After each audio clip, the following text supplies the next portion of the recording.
Dead America, Lowcountry, Part 5. Written by Derek Slaton.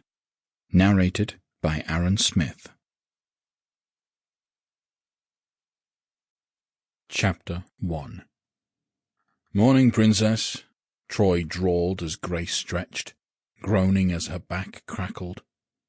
She wasn't quite awake enough to level him with a proper glare, so instead she twisted back and forth, relishing in the crackles of her spine.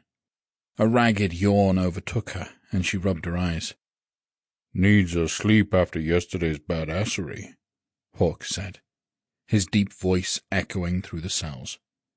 "I'll be honest, girl, I didn't think you'd be so good at this." She wrinkled her nose and pulled out her saggy ponytail. "Killing zombies?" she asked dryly. "Or trying to survive under threat of getting eaten or killed by a group of insane assholes?" Hawk chuckled, shaking his head. "All of the above," he admitted.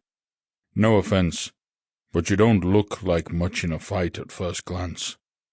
"You know, when somebody starts a sentence with 'no offense,' it's usually offensive," she said as she wound her unruly hair back up into a messy bun. He shook his head. "Just being honest," he said. "I mean, granted, you survived this long, but seeing you in action yesterday was surprising." "Can't say the same about the others they had with us," Eddie muttered, stretching his lean frame down to touch his toes. He was a stark contrast to Hawk, who was a beast of a man. But despite his wiry body, he was ruthless out in the field. "Yeah," Troy agreed, shaking his head as he lounged back on his bed.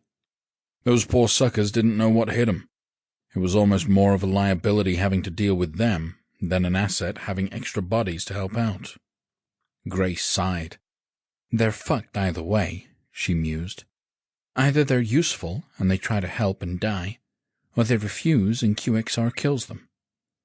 "What else are any of us supposed to do?" Troy asked, though he wasn't speaking to anyone in particular. "We have to do as they say, with who they say." She grabbed a water bottle from beside her bed from the night before and took a long swig. Troy shrugged. "At least we've got a warm bed and food and drink," he amended. "I'd rather have to find that shit myself and be free," she replied.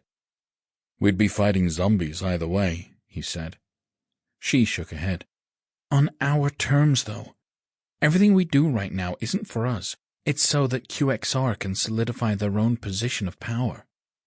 "What do you think?" Sample complete. Ready to continue?